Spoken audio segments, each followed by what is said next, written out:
Swayam Prabha. Digital India. Educated India.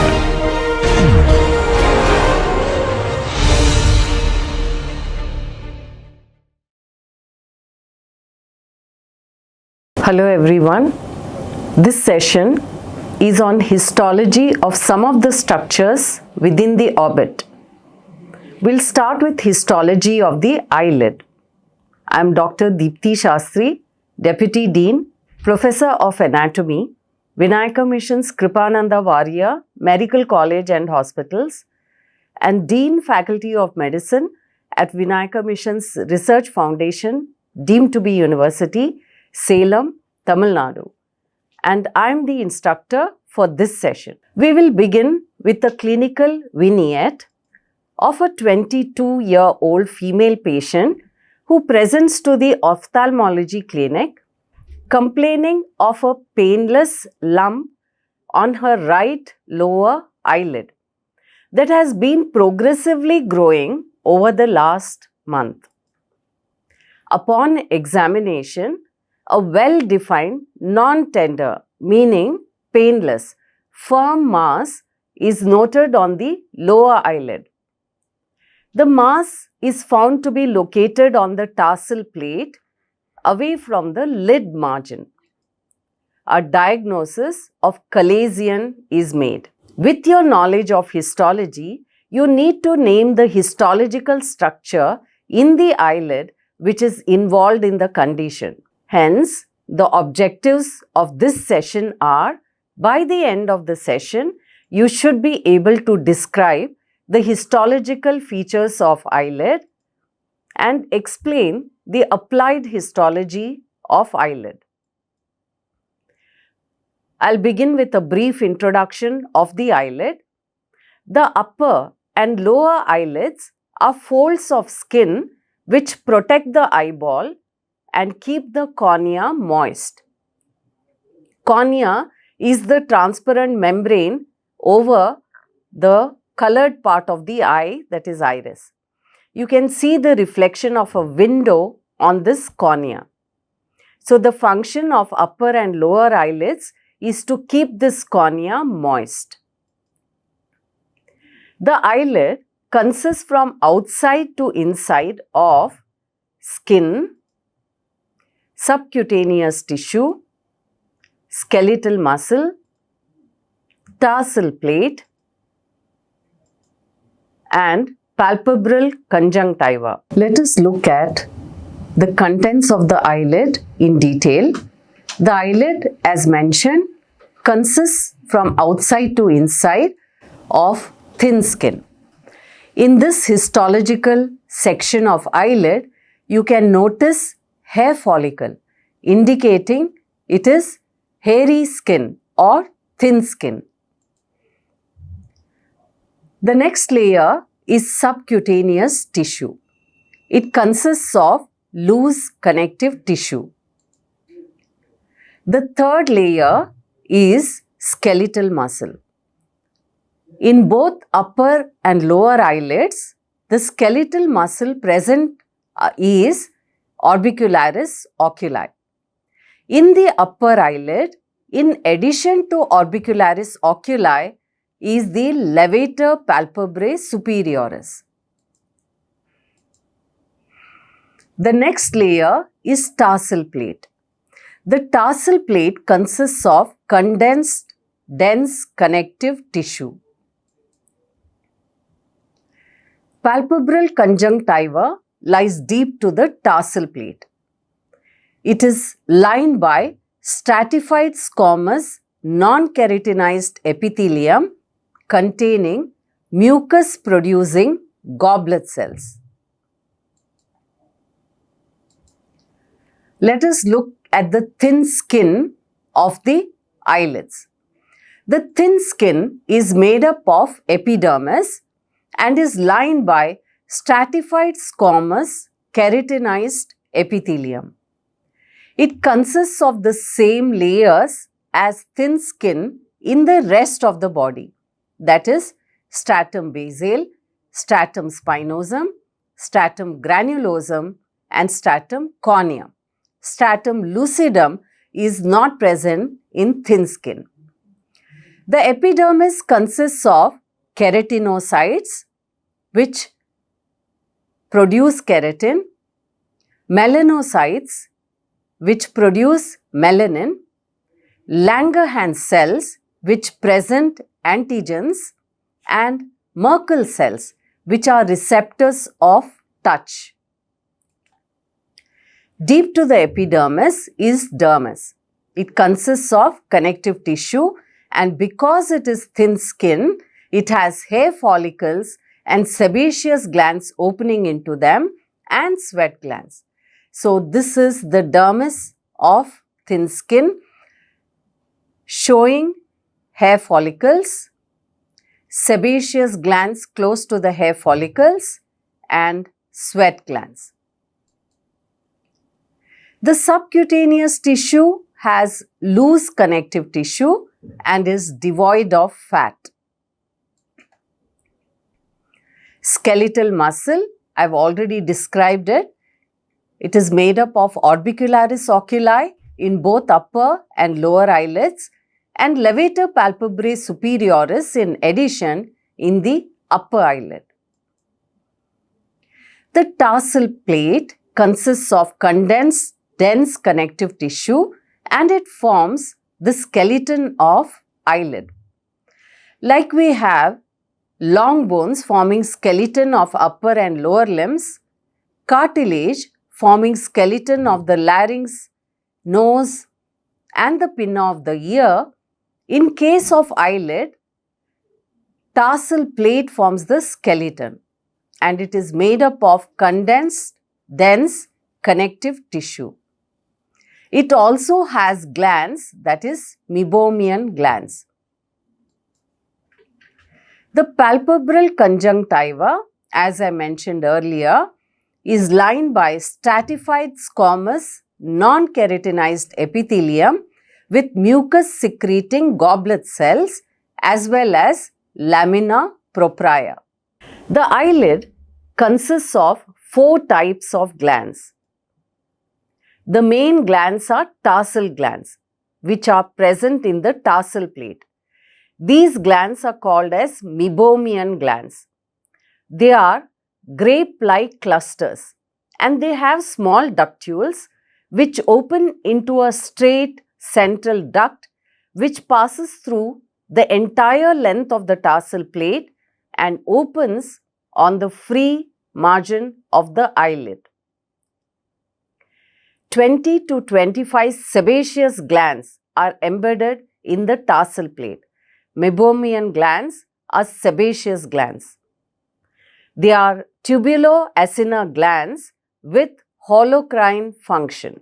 Meibomian glands secrete oily fluid containing the substance meibum, which is a compound consisting of polar lipids, that is phospholipids, and non-polar lipids, cholesterol esters, and these delay evaporation of tears. The next type of glands in the eyelid are the glands of Zeiss.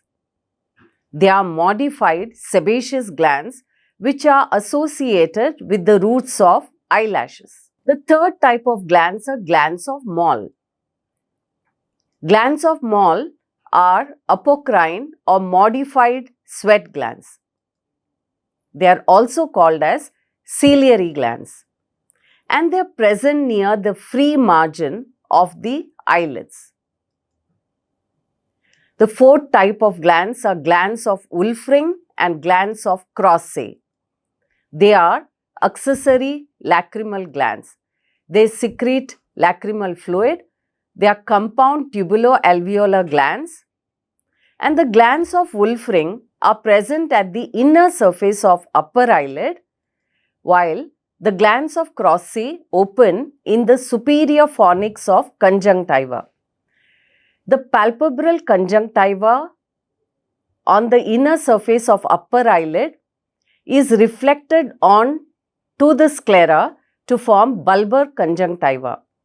At the junction between the palpebral conjunctiva of upper eyelid and bulbar conjunctiva, at that junction, is the superior fornix of conjunctiva, and that is the region where the glands of Crossae open. Coming back to the clinical vignette we started out with, that is of a 22-year-old female patient who presents to the ophthalmology clinic complaining of a painless lump on her right lower eyelid, and this has progressively grown over the past month. And on examination, it is found to be non-tender mass, and it is located on the tarsal plate away from the lid margin, and a diagnosis of Chalazion has been made. And with your knowledge of histology that you have just learned, you need to name the histological structure which is involved in this condition.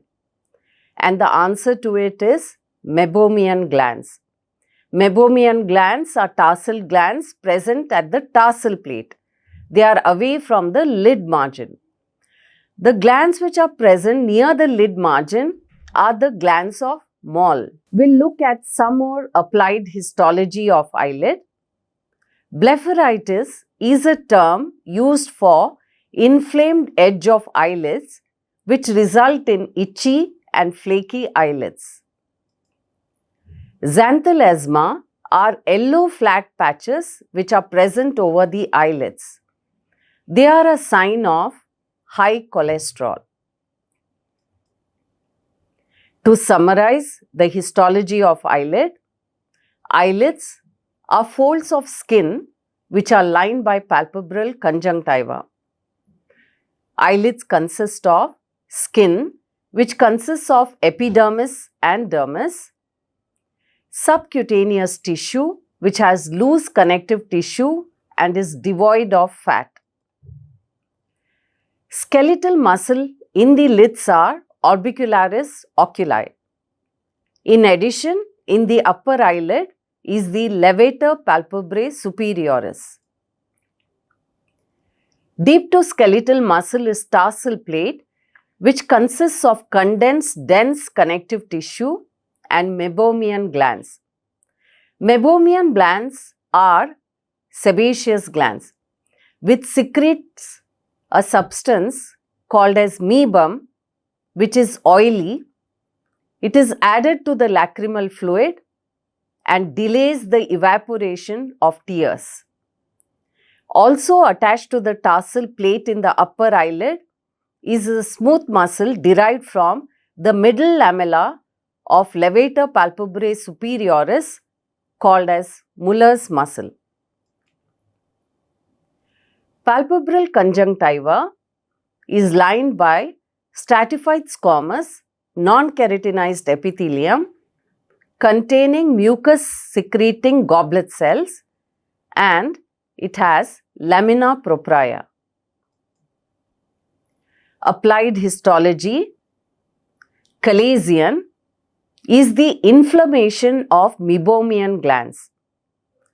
Histocytes, multinucleated giant cells, lymphocytes, plasma cells and neutrophils in Chalazion surround a clear space which represents lipids which are dissolved during tissue processing.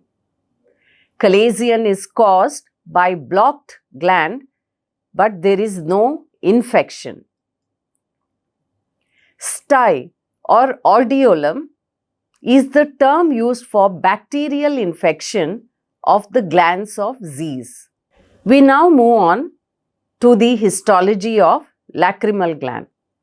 In this picture of the left orbit, you can notice the lacrimal gland is located in the upper outer quadrant of the orbit.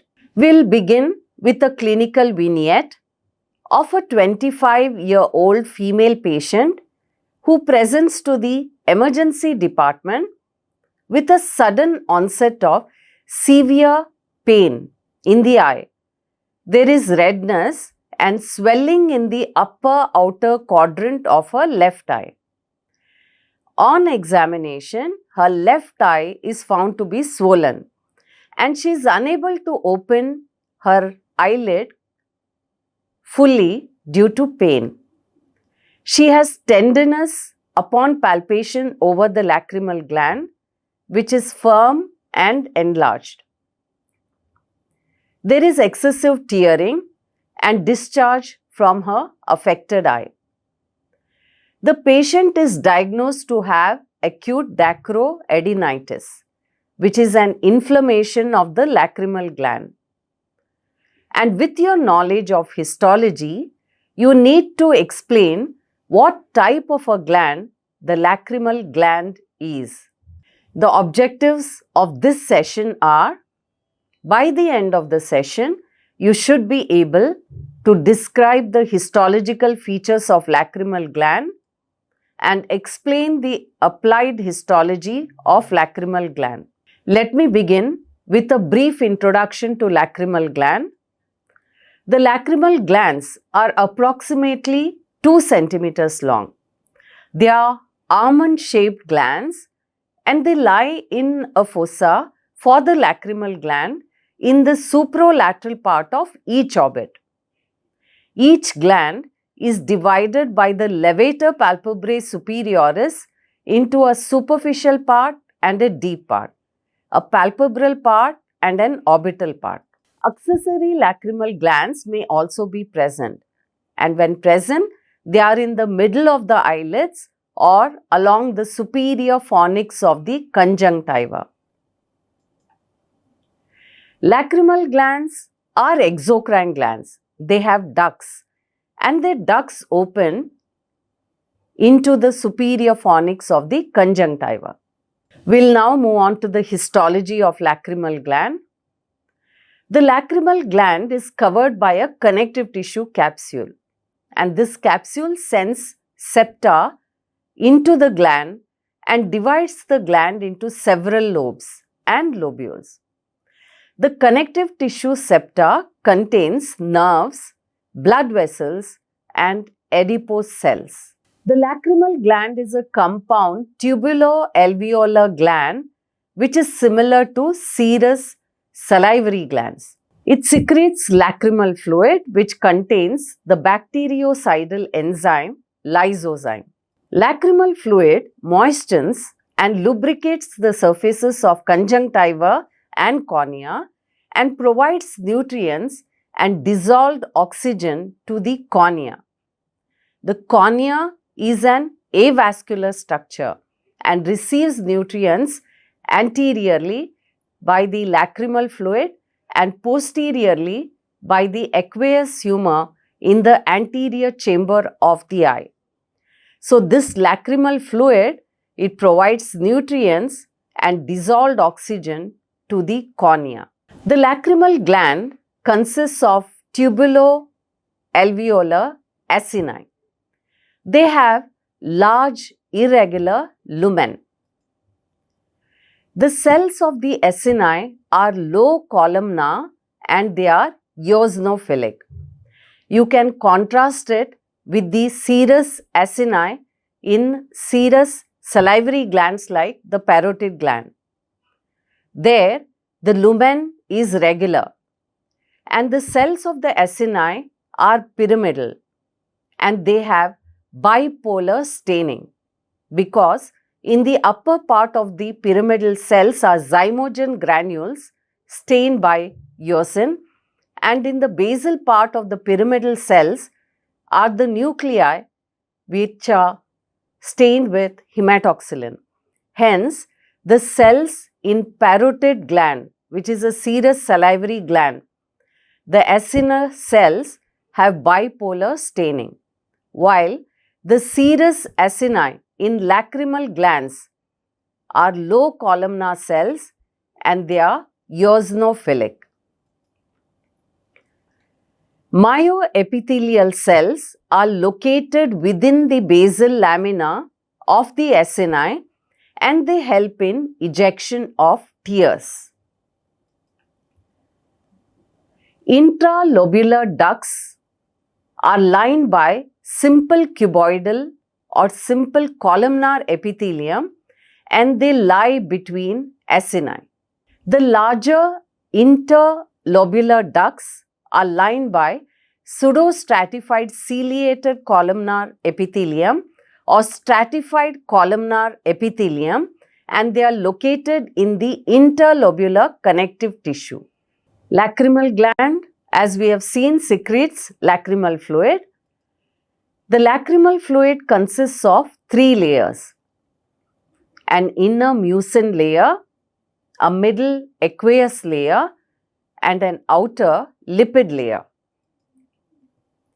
The acini in lacrimal glands secrete aqueous layer of tear film. It forms most of the tear film volume. The lysozymes in tears inhibit bacterial growth. The mucin, the inner mucin layer, is secreted by the conjunctival goblet cells and the stratified squamous cells of conjunctiva and cornea. The outer lipid layer is secreted by Meibomian glands, and they retard the evaporation of tears from the ocular surface. The myoepithelial cells have smooth actin, that is called as smooth muscle actin or SMA.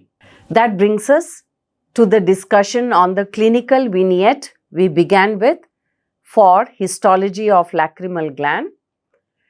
And this is about a 25-year-old female patient who presents to the emergency department with a sudden onset of severe eye pain, redness, and swelling in the upper outer corner of her left eye. On examination, her left eye is swollen and she is unable to open the eye fully due to pain. She has tenderness upon palpation over the lacrimal gland, which is firm and enlarged, and there is excessive tearing and discharge from the affected eye. The patient is diagnosed with acute dacroadenitis, which is the term used for inflammation of the lacrimal gland. And with your knowledge of histology, you need to explain what type of a gland the lacrimal gland is.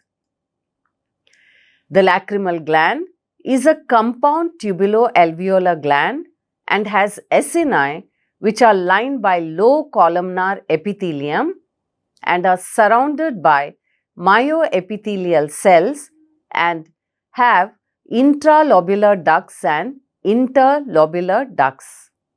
Some more applied histology of lacrimal gland. Sjogren's syndrome is an autoimmune disease resulting in decreased secretion of tears by the lacrimal gland. To summarize the histology of lacrimal glands are exocrine, compound tubulo-alveolar glands with acini and ducts. The acini have larger lumen than those of serous glands, and they are lined by low columnar epithelium. The myoepithelial cells lie in the basal lamina of acini. Myoepithelial cells are contractile cells. Intralobular ducts are lined by simple cuboidal or low columnar epithelium, and interlobular ducts are lined by pseudostratified or stratified columnar epithelium.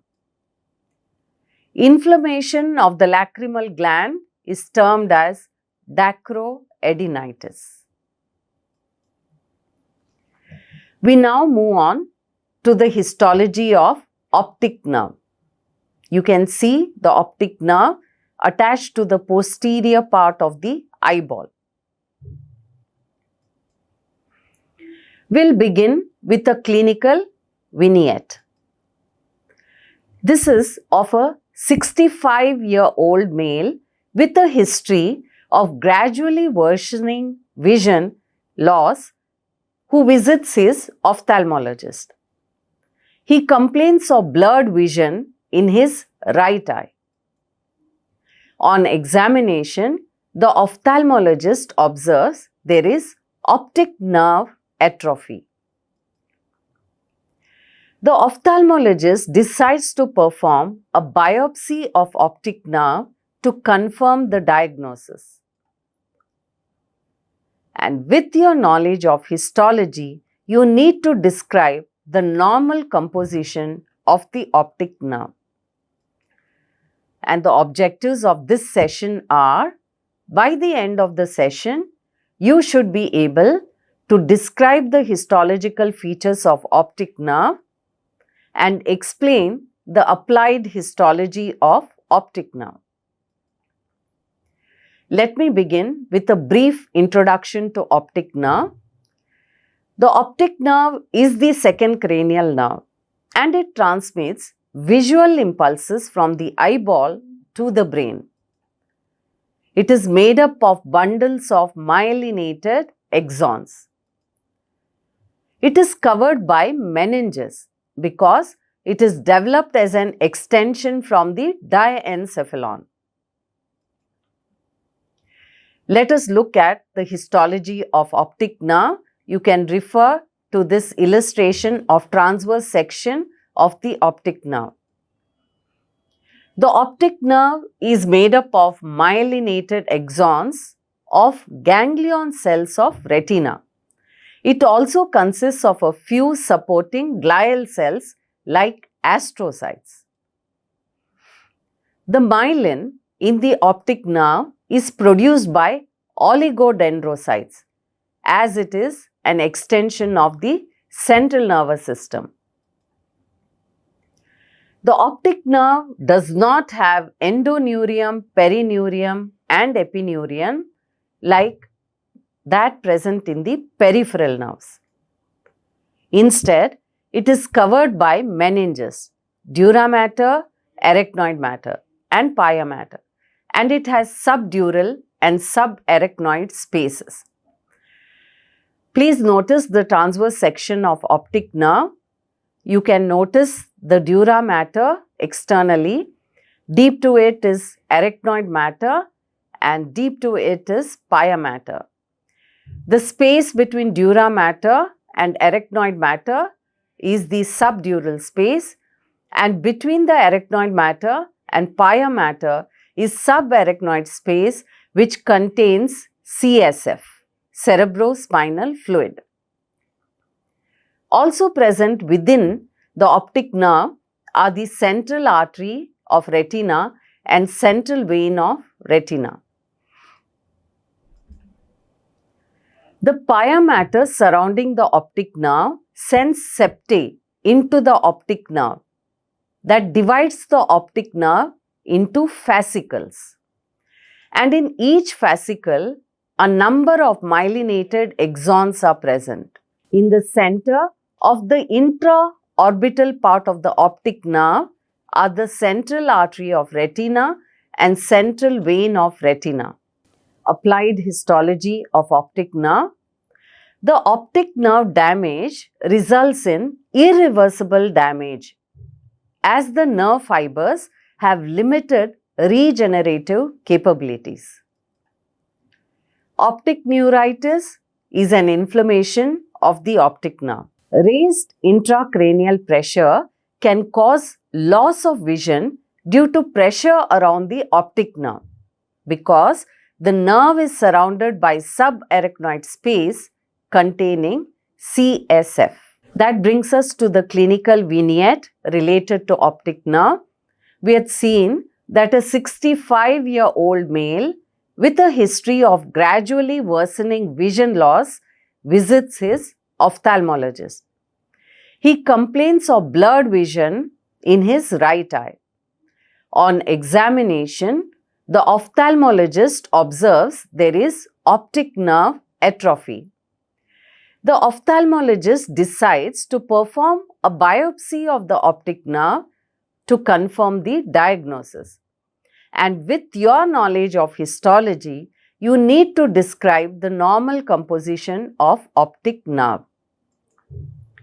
The optic nerve consists of fascicles of myelinated axons of the ganglion cells of retina. Central artery and central vein of retina are present in the center of the nerve and the nerve is surrounded by dura mater, arachnoid matter and pia mater with subdural and subarachnoid spaces. Subarachnoid space contains CSF. To summarize the histology of optic nerve is an extension of the diencephalon, so it is surrounded by meninges and subdural and subarachnoid spaces. It is made up of myelinated axons of ganglion cells of retina. The myelination in the optic nerve is by oligodendrocytes, unlike the peripheral nerves where myelination is by Schwann cells. Optic nerve does not have an endoneurium, perineurium or epineurium like the peripheral nerves. The pia mater around the optic nerve sends septa into the nerve and divides it into fascicles. Each fascicle contains bundles of nerve fibers which are actually axons of ganglion cells in the retina. In the center of the optic nerve are the central artery and central vein of retina. Raised intracranial pressure can cause loss of vision due to pressure around the optic nerve. To summarize the entire session, I'll begin with a summary of the eyelids. The eyelids consist of skin which is made up of epidermis and dermis like the skin of the rest of the body. Deep to the skin is the subcutaneous tissue with loose connective tissue and it is devoid of fat. Deep to it is skeletal muscle. The muscle in both the eyelids is orbicularis oculi and in the upper eyelid in addition is the levator palpebrae superioris. Deep to skeletal muscle is the tarsal plate which is formed by condensation of the dense connective tissue. It contains Meibomian glands which are sebaceous glands and secrete an oily fluid into the lacrimal gland. Also present at the tarsal plate of upper eyelid is the Muller's cell, which is smooth muscle derived from levator palpebrae superioris. Deep to tarsal plate is the palpebral conjunctiva, which is lined by stratified squamous non-keratinized epithelium containing mucous cells, and deep to that is lamina propria. Applied histology. Chalazion is the term used for inflammation of Meibomian glands. They are not infected. Stye or alveolum is the bacterial infection of glands of Zeiss. To summarize the lacrimal gland histology, lacrimal glands are exocrine compound tubulo-alveolar glands which have acini and ducts. The acini have larger lumen than those of the serous glands and they are lined by low columnar epithelium. Myoepithelial cells, the contractile cells, lie in the basal lamina of acini. Intralobular ducts are lined by simple cuboidal or low columnar epithelium, while interlobular ducts are lined by pseudostratified columnar or stratified columnar epithelium. Inflammation of the lacrimal gland is termed as dacroadenitis. We'll now look at some review questions. You can do a self-assessment as I read out the questions and the options. The first question is, Meibomian glands are, and the options are A. Accessory lacrimal glands, B. apocrine glands of eyelashes, C. Sebaceous glands of eyelashes, and D. Sebaceous glands of tarsal plates. I'll give you 10 seconds to do a self-assessment. And the answer is Meibomian glands are sebaceous glands of tarsal plates. The accessory lacrimal glands are present in the middle of the eyelid or at the superior fornix of conjunctiva, and they are the glands of Wolfring and the glands of Crosset. Apocrine glands of eyelashes are ciliary glands, also called as glands of Moll. Sebaceous glands of eyelashes are the glands of Zeiss. So, the answer to this question is Meibomian glands are sebaceous glands of tarsal plates. We now move on to the second question. Palpebral conjunctiva is lined by, and the options are A. Simple columnar epithelium, B. Stratified squamous keratinized epithelium, C. Stratified squamous non-keratinized epithelium, and D. Stratified columnar epithelium. And the option which is correct is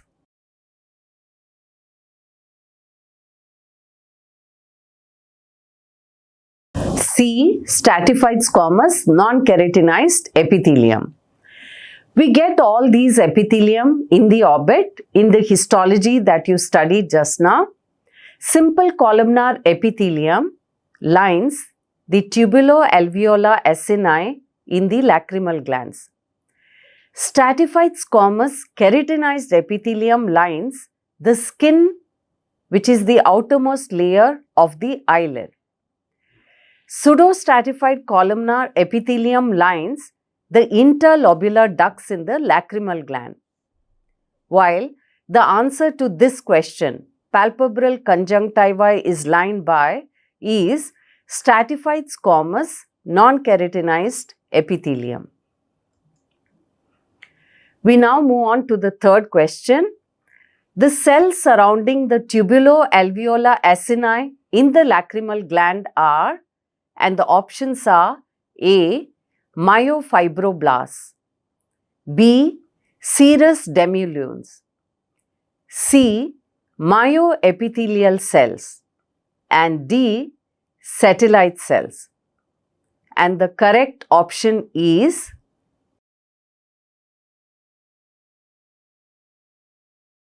C. Myoepithelial cells. Myofibroblasts also have contractile function and they are present at scar tissue. Their function is contraction of scar tissue. Serous demulunes are present in mixed salivary glands. They are present over mucous acini. Satellite cells are present around skeletal muscles.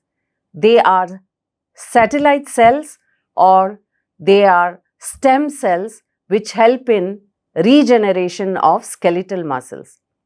So, the correct option to this question, cells surrounding tubulo-alveolar acini in lacrimal gland are, is myoepithelial cells. They are contractile cells which help in secretion of lacrimal fluid. They contain smooth muscle actin in them. We move on to the fourth question. The tubulo-alveolar acini in lacrimal glands, and the options are A. Exhibit bipolar staining, B. Are lined by low columnar cells, C. Have striated ducts, and D. Have a small even lumen. And the answer to the question is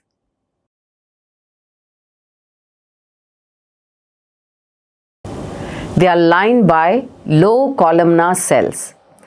Bipolar staining is seen in acini of serous salivary glands like the parotid gland, which have zymogen granules eosinophilic in the upper part and basophilic nuclei in the lower part.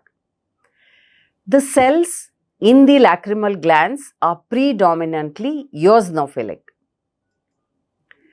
And it brings us to the final question. The following statement regarding optic nerve is true. And the options are: A, the nerve is surrounded by endoneurium, perineurium and epineurium. B, the nerve is avascular and receives nutrients by diffusion from surrounding blood vessels. C, it consists of axons of bipolar neurons in retina. And D, myelination of these nerve fibers is by oligodendrocytes. And the correct option is